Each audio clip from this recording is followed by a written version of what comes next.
Hello, students. This is the Asian Incoming Tourism course, and today we are talking about South Korea. This is a pre-recording from the 28th of November, Monday evening, and today I'm talking about the interesting target market area, South Korea. It has been also kind of considered also interesting target market area, and we will start this today's course or presentation of South Korea by watching a video. It's a very commercialized, promoting South Korea as a travel destination.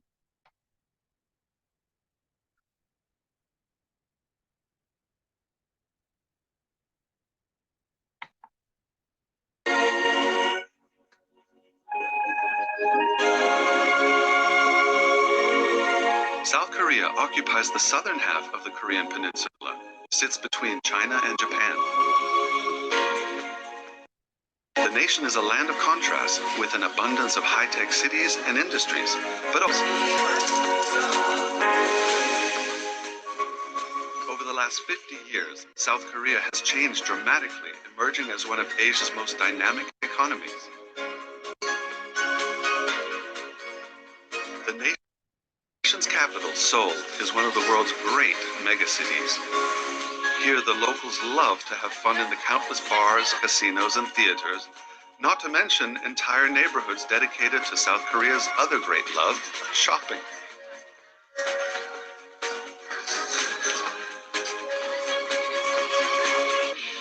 However, Korean traditions run deep, and this city of 10 million people is also home to dozens of ornate temples and palaces.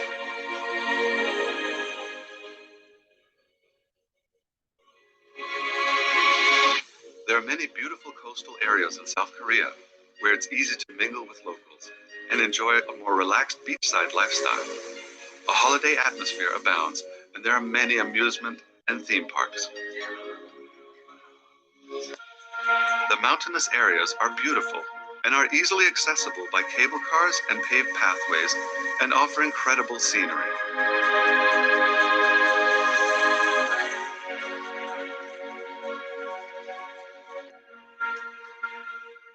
The countryside also abounds in parklands, gardens, and waterfalls that are exquisite all year round.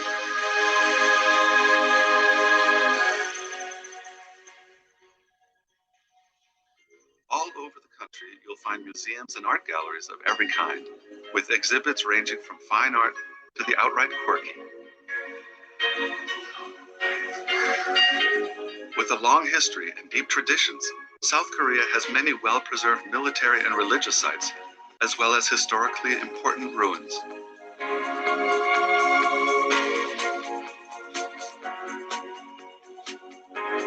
The mix of modern and traditional culture, a long and complex history, and warm and friendly people make a holiday in South Korea truly unforgettable.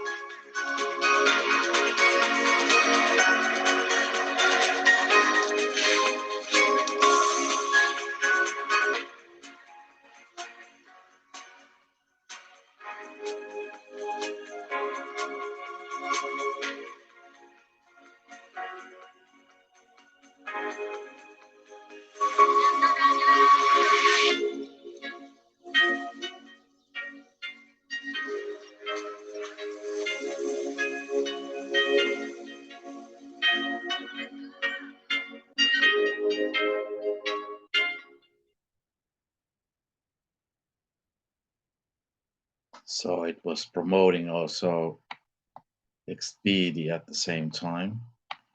Just a moment, I have to close the one. Jeju-do is a beautiful volcanic island. Sorry about this.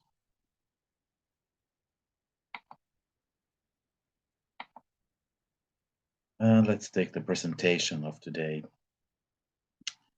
So this time I'm covering the South Korea and also a little bit talking about North Korea, even though it's not at all important target market area, but sometimes it might be mixing up about the from where these customers are coming, where these tourists are coming, and still what is the importance of North Korea in tourism overall as an industrial area. And it has been also still interesting politically because there's actually no peace treaty existing between South Korea and North Korea. It's the oldest war which hasn't still coming to the end in the modern era. So that's the reason why I like to talk about a little bit politics.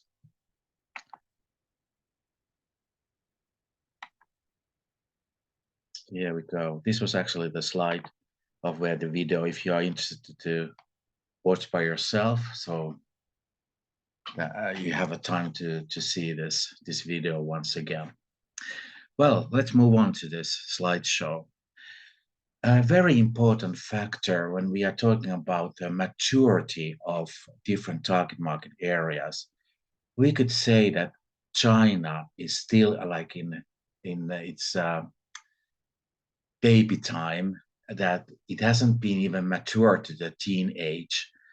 And you have to remember that China was just opened up in 1995, 1997 for outbound tourism. Before that, it was mainly for the diplomats or business people, and to have a special visa to have an access to go to China, and vice versa, also for Chinese people.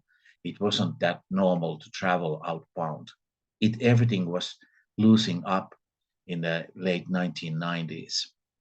Korea, instead, we could say that it was already more matured. It was starting already a decade before China. And we could see in that way that South Koreans, especially, they are able to travel everywhere. We can still see some distinctive features how they are traveling. But anyway, the possibility and the idea of traveling is quite normal for them. And the oldest of all these East Asian target market areas is Japan. It started already in 1964 when Japan Airlines was having this inauguration trip and took their first Japanese guest for traveling outbound. And that we could say that Japanese market is saturated or more matured market. Saturated, perhaps not the right version, because it can be still growing. But anyway, the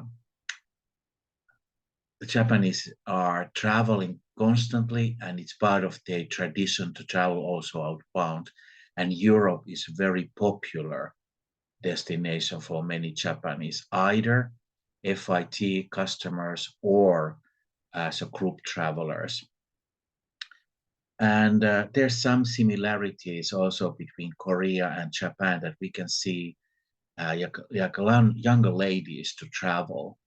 So it's a popular phenomenon to travel when they are in their 20s, early 30s, also before they have been getting married, because both cultures are quite old-fashioned also in a way that what we consider perhaps here in Nordic countries, that women, when they are getting married and they have children, perhaps they are just remaining at home. And we can see tourism statistics are showing that there's a huge decline of women, both in South Korea and also in Japan, after they have been getting married. Then the males are traveling the most, and the kind of balance we are reaching when the people are, both males and females, hitting their 50s and 60s and their retirement age. So it's a good remember, even that they are neighboring countries, they are not in the same level of tourism. Well, on the map, we are now heading to in the continent of Asia, to the easternmost area, the neighboring countries. As you can see, there is just Japan and North Korea and China. On the southern part, we can see that there are the Philippines, also the coast of Vietnam. Here you can see that the capital Seoul is located in the northern part of this peninsula, and this is a very old cultural uh, area for many dynasties who were running in that area um, like 2,000, 3,000 years ago. This was the slide of the video. I'm jumping from that historical point of view to Joseon Dynasty, which was like a time when here in Europe we were living like a Renaissance or pre-Renaissance time until this pre-industrialized revolution what the European was facing in the late 1800s. And you can see this gentleman who on the right-hand side, King Sejong the Great, his statue is in the middle of the city facing actually the mountainous area, and his back is actually to North Korea. This was kind of considered when Korea was getting modernized and to be as a united country. All these etiquette norms, social attitudes toward current issues were established in those days.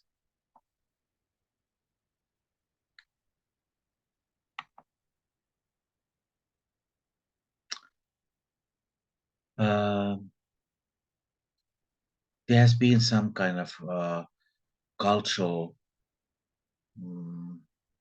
changes between China naturally, and even though the language which is spoken or written in Korea is nothing to do with the Japanese or Chinese culture, they have a very unique language and very unique way of writing their language. I will come back to that a little bit later.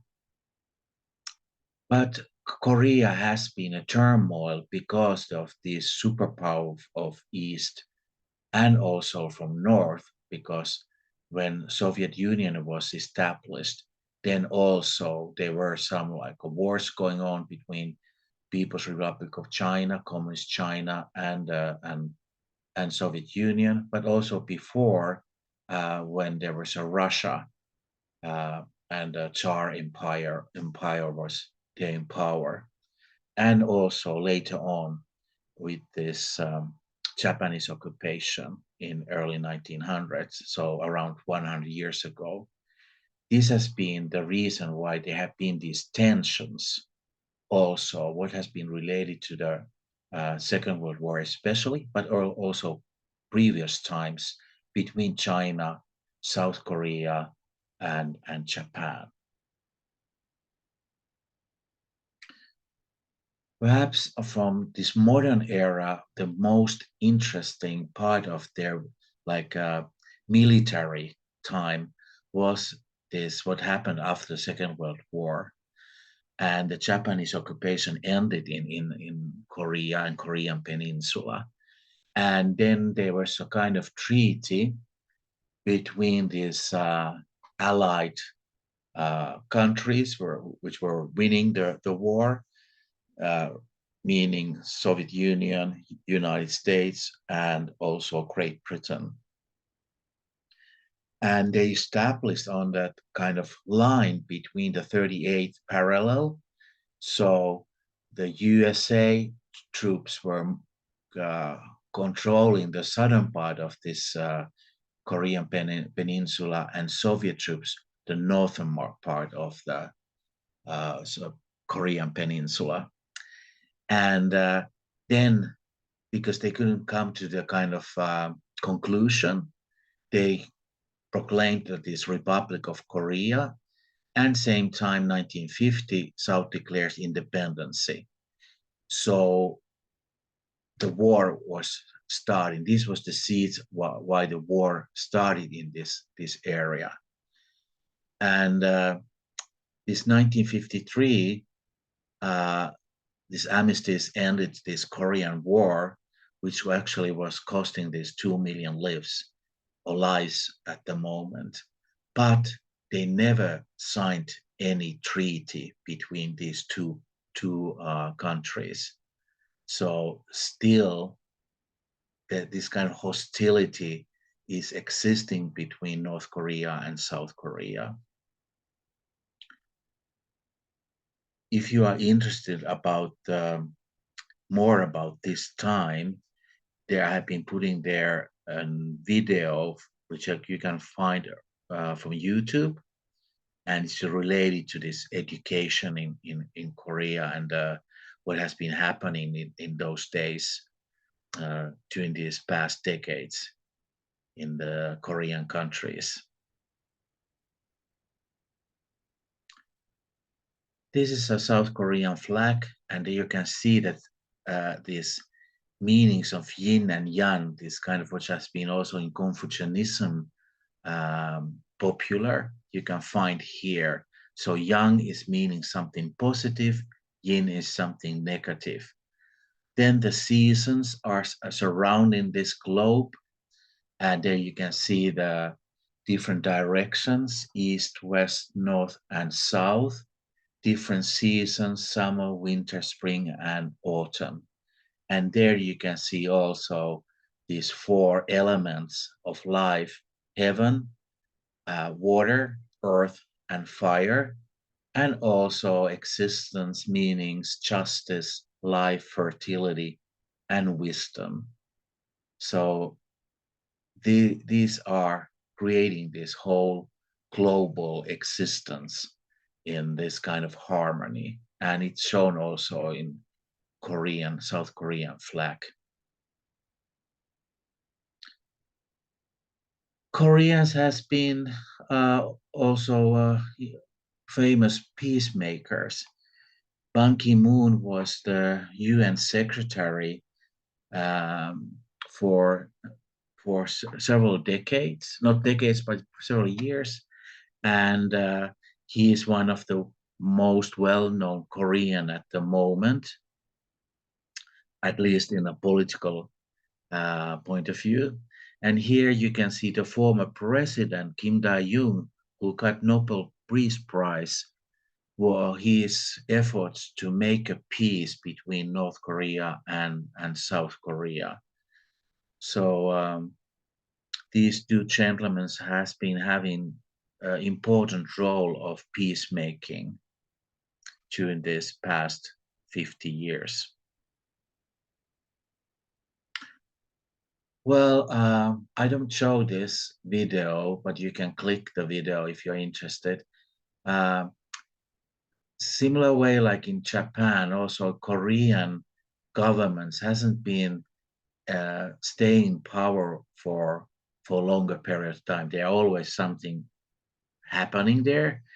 But the latest interesting part was this South Korean presidential scandal. The former president, she got imprisoned for several decades because she was using her very good friend, and her friend was kind of affecting the political life and also decision making. And this was the scandal all about. Her friend was kind of like a psychic, kind of reading the horoscopes and what could be the right thing to do.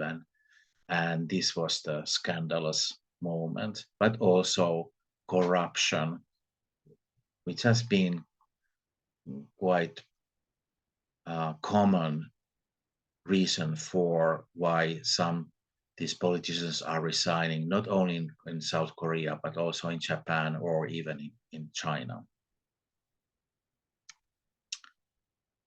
Well, Korea has been hosting Olympics in Seoul, Summer Olympics, but also in Pyeongchang, in Winter Olympics. And this shows also that we are already quite north, because they are able to provide also this winter weather conditions. And it was quite challenging, if I remember right, for cross country skiing and all this stuff because the sand was also coming. It was very windy and not so much forest there. So yeah, but they managed to make it. Also, Korea is famous about their IT technology, car manufacturer companies like Hyundai, Kia, Daewoo, and this LG is a multifaceted company operating in many fields of industries, but perhaps well known for this IT technology. Samsung telephone, smart telephones are being also from Korea. K-pop, this is perhaps their current very valuable also export that it's not only popular in South Korea, but very popular in East Asia, also here in Europe. Perhaps you remember there were some hiccups or uh, games what this pop-up K-pop group was making against former president of the United States, Mr. Donald Trump, when he was having kind of like an election event going on. He was in a promotional tour. They, how say, got an idea that why we are not booking like a ghost seats in his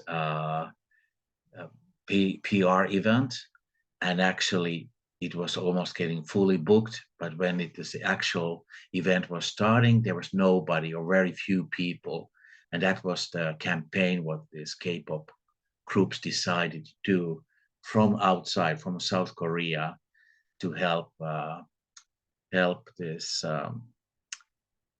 kind of perhaps Democratic Party in a way.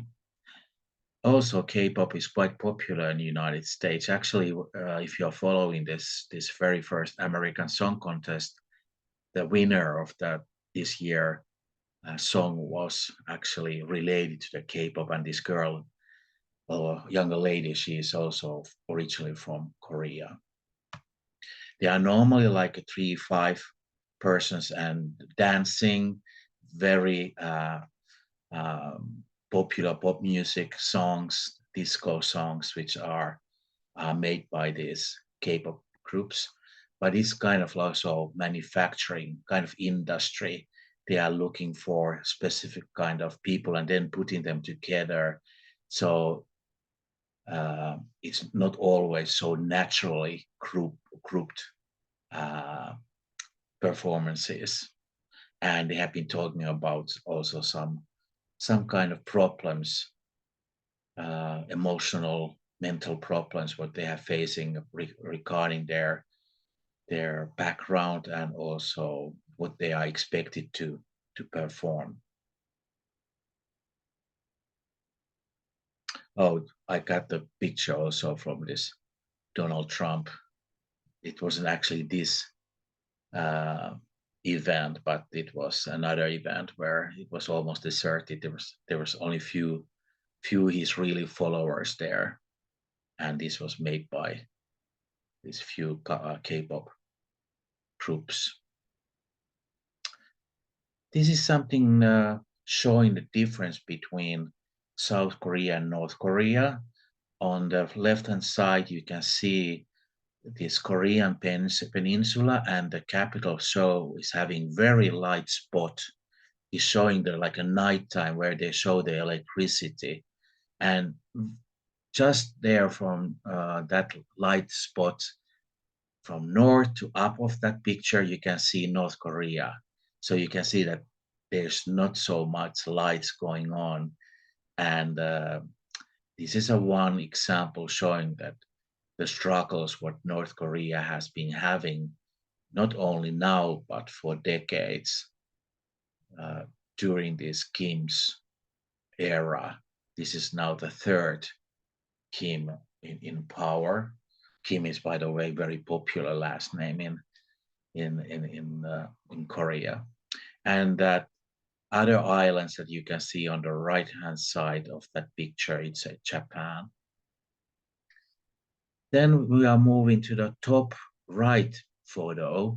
This is actually from the borderline between North Korea and South Korea. Every now and then they have been getting possibility to have some kind of dialogue and discussions between North Korean and South Korean governments, and they have been easing up that the families are able to see each other. You have to remember that in that time when 1950s, when this war was going on, some of these family members were stuck in the North Korean side and some others were stuck in the South Korean side. And they weren't able to see, perhaps after 40 years or 50 years. And they have been establishing this kind of meetings also on the borderline.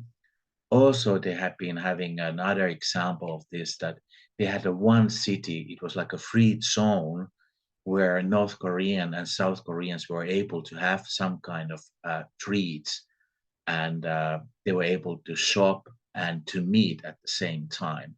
And this is like the market, what they were having on that border area uh, in North Korea and South Korea. They are mainly like North Korean women selling their products. And the bottom picture is from Seoul. And you can see that it's quite mountainous, hilly area. And you remember just this tragic um, incident where several younger South Korean kids were getting killed because they were so crowded. It was popular uh, festivity evening, and something came up, and people were panicking, and this way they were getting killed. And now they are just trying to find the reason for that, to accusing also the local authorities about that incident. Oh, you have a picture of North Korea and the ruler, supreme leader, Kim Jong-un. Just last week, they showed very first time that he's having also children. He has been keeping his wife and also his kids aside of this limelight and away from paparazzis. But yes, last week he took his wife and also one of his daughters, the youngest daughter, to see the missile launching pad and the missile area where they are testing these new missiles. And that was the interesting part. Comparing now this population pyramid to South Korean population pyramid, you can see that in North Korea they have much more younger generation, younger people living there, but also that people are not living for very long after like the retirement age. So the pyramid is suddenly like collapsing and on the top.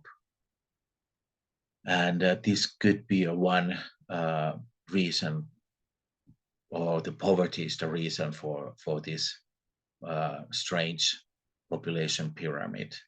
South Korea is having very similar, like in Japan. The lower where the younger generation is should be quite wide ranged, is actually having less. And also Korea needs to have more population, perhaps immigrants coming from elsewhere, to they are able to then work those jobs that the Koreans are not able to do. Oh, here is the South Korean population pyramid. There you can see that this younger generation is very low, and Korea will be facing in next coming decades a huge problem how they are able to make this older population with their pensions or retirement services existing with such a low number of working people. A little bit about the religions, because religions are also kind of part of that PESTEL study. And here we are talking about like a social cultural aspects. And many of these South Koreans consider that they are non-religious at all, like 35%. Christians are 31.67, and then a little bit over 23% or close to 24% are these Buddhists. So there are mixture of several religious groups, and a little bit like Japanese, they are kind of opportunistic way celebrating all these or many of these different faiths, festivities, or celebration days.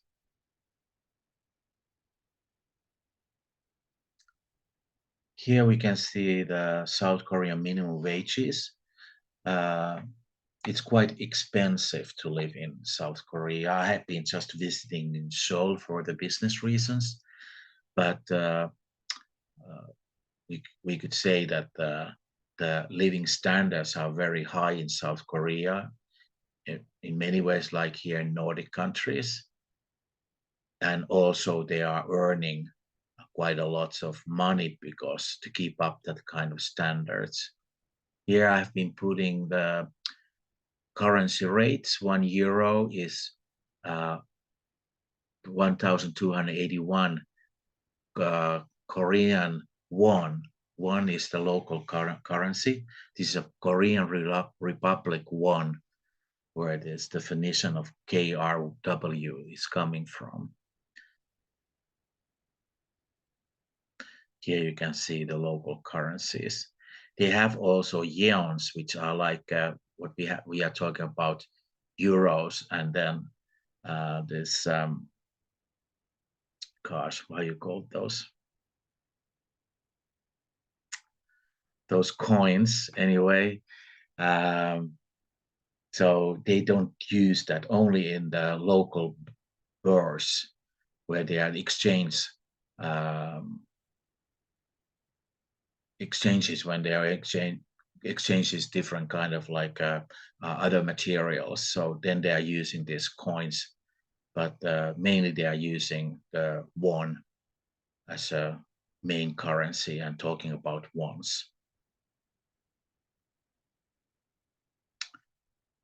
Here we are talking about other push and pull factors. Push factor means that what put these people to leave, departure from their countries, and to travel, for example, like Koreans are traveling quite a lot.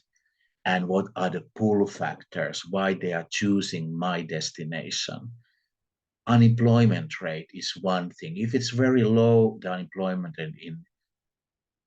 in this particular country or any other target market areas, it means that I can make like mass media campaigns. I can quite safely, I can reach people who are afford to travel. If I'm looking here, other stuff like wages, as I said, these wages are even higher what we are having here in Finland. The minimum wages exist. If you remember, the Finland doesn't have a rule of minimum wages. It's the companies and the different industries are settle those wages, but we don't have a legal or law about the minimum wage. This is quite unusual here in Europe, but Finland is one of those. Also, if I'm looking for the population, why South Korea is interesting market, there is this that over 51 million people living there, and that's an interesting part. And think about that retirement ages for women that's 61, and then for men also 60. 60 is for women and 60 is for the males. Also, younger generation is having bigger problem with this unemployment issue. So we are heading closer to over 9%, and the highest has been over 13%.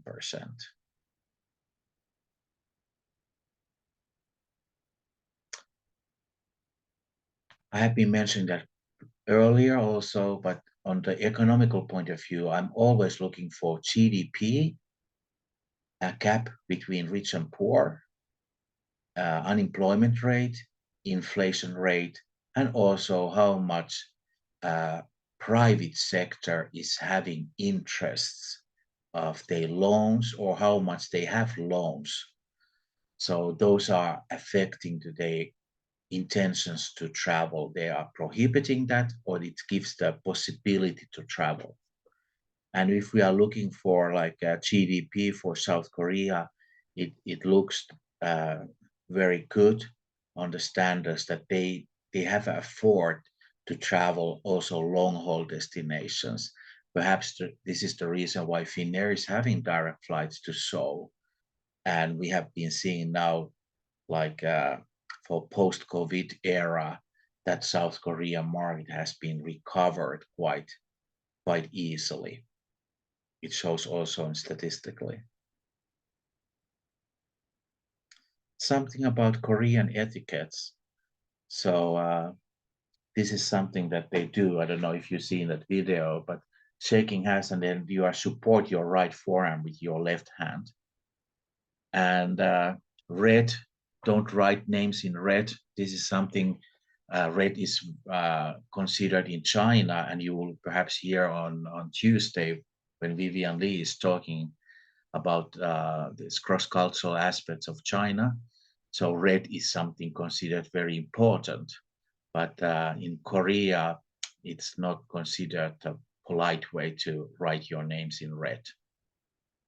What is very similar to Japanese, Chinese, and Korean uh, cultural point of view is that to avoid number four overall, and there the something similarity is that the number four is related to death, how it's pronounced. It's very close to also to funerals or to death. Also, same thing that don't stick chopsticks in a bowl of rice. It's also symbolizing how, especially in the Buddhist funerals, you put the candles in a rice cup and they are flaming there. So that is symbolizing if you are doing that. Use professional titles like a professor, this and that, director, manager, so you can indicate that you consider him or her very important person. But the Koreans keep some kind of social distance, like we Finns do. We don't touch each other so much, or we are patting or backslapping so easily. So Koreans are quite similar to us. Here we have something related to Korean language. And there you can see that, for example, on the right-hand side, there's some like number 6, kind of similar what we can see in the in Japanese language, and like number 10 and number 9. But the grammar is totally different.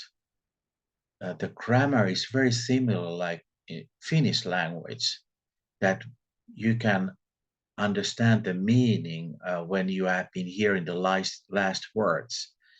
And this is something what the Korean makes very unique.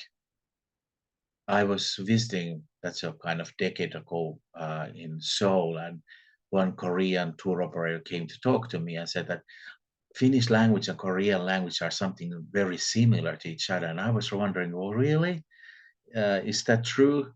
And because when you hear the Korean language, it's kind of feeling that it's a mixture like Japanese or Chinese, even that pronunciation is a little bit different. And but perhaps this grammar is why he mentioned this to me, that there's Korean language, they don't know either where it's coming from. That it's said that it's probably origin is a Manchurian area, Manchuria, which is more up to north from South and North Korea on the Russian side. And this is something interesting to see. But I don't know.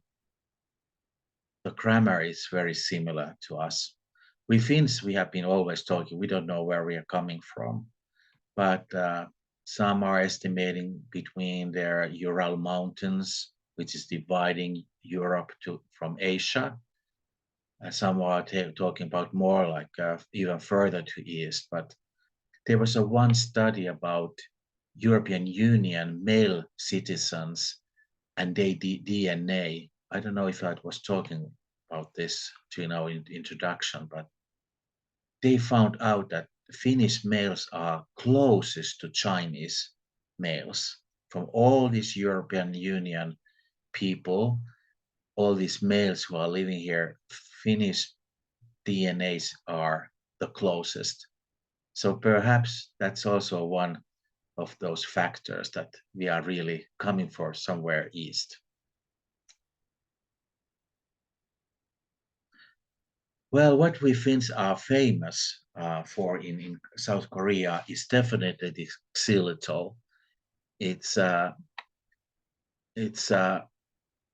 most common way to relate it when they find that this chewing gum is xylitol.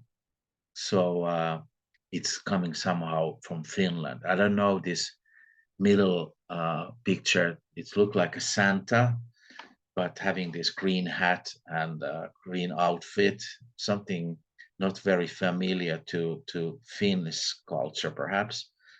But he is promoting this xylitol for Koreans. And if you are looking on the right-hand side, there's a xylitol name, but in the top of that, there's also Lotte. Lotte is the biggest department store chain in Korea.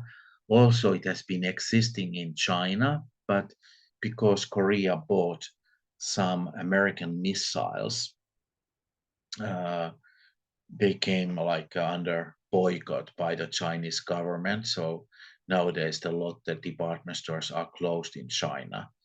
But in Lotte is a very important, like a shopping place for many Koreans.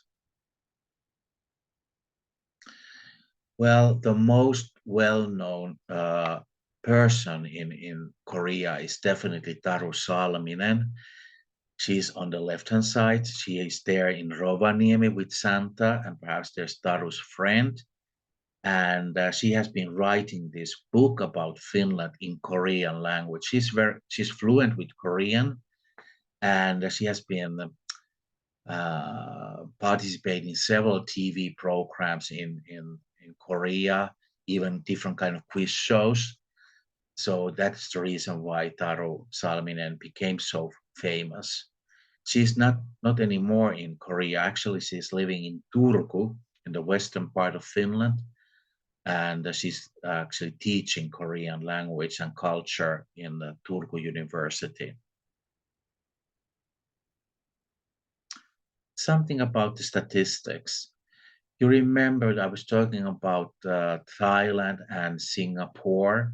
So Korean market is close to Singaporean market, or at least it's been like the same size. Now we are expecting that this it's going to be much more in the future.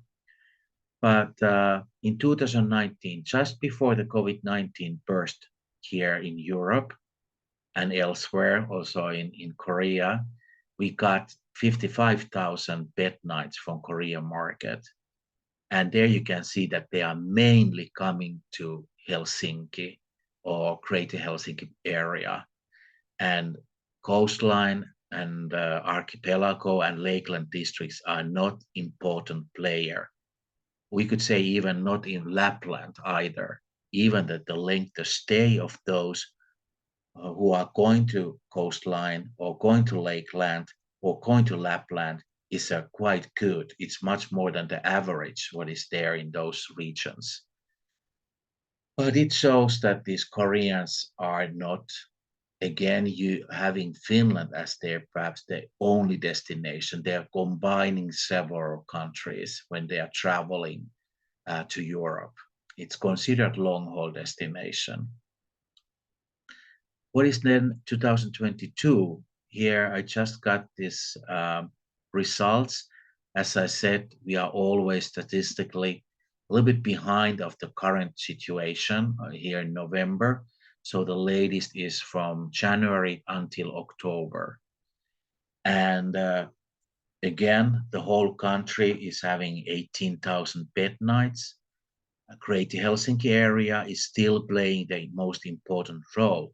But now you can see that Lapland has been suffered the most of this lack of Korean customers.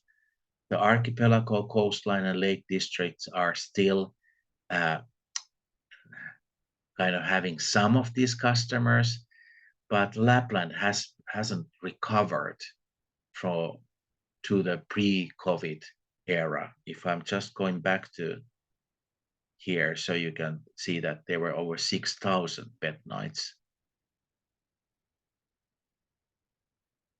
And same time, the average length of stay has been coming shorter. In 2019, it was 3 nights. 2022, it's 2.1. But again, we are just missing now November and December, especially December, where the booming or the volume of these Asian markets are also starting to be there. So it might be a little bit making better the statistics. Hana Group is the most important tour operator in South Korea. I could say that roughly 50% of all our customers to Nordic countries and Baltic countries are coming through this company. It's definitely the market leader in South Korea. And I've been just making some examples what kind of tours they're having and just mentioning here you can see that they are country hoppers. They spend 9 days, 10 days, 12 days, and then they are going from one country to another. Even now, this Russian side is closed. In early days, there was a Korean Airlines flying to Moscow or even St. Petersburg.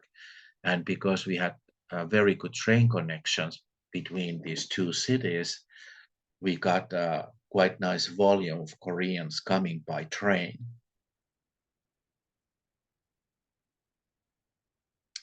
This is a popular package tour, and there you can see that the role of Finland can be just a hub, nothing more.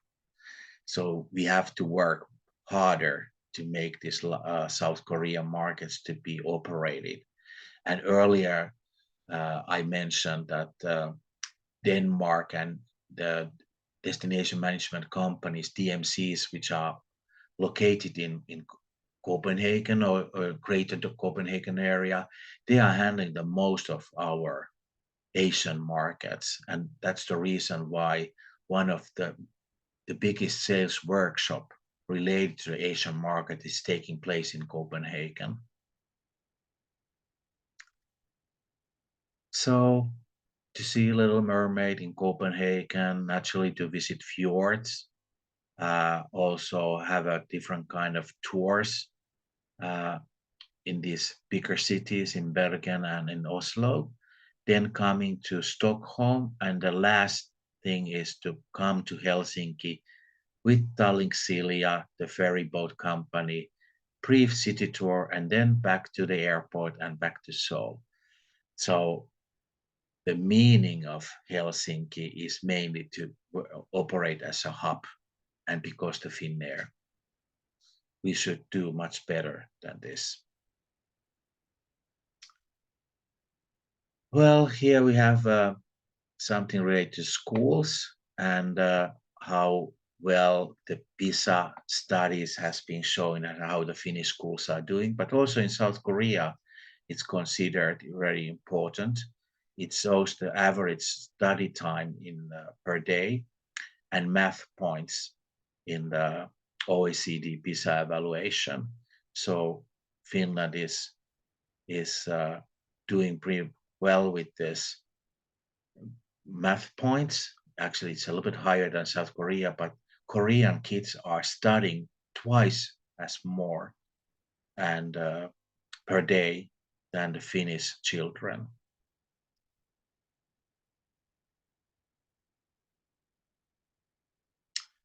Moomin characters, Moomin cartoon is also known in the Korean children, teens, but also for adults. Here, if I'm comparing Moomin characters, so the so that in Japan it's for adults, it's not for children. And what we see here, like in the Nantali Moomin world, they are mainly adults who are coming to visit there.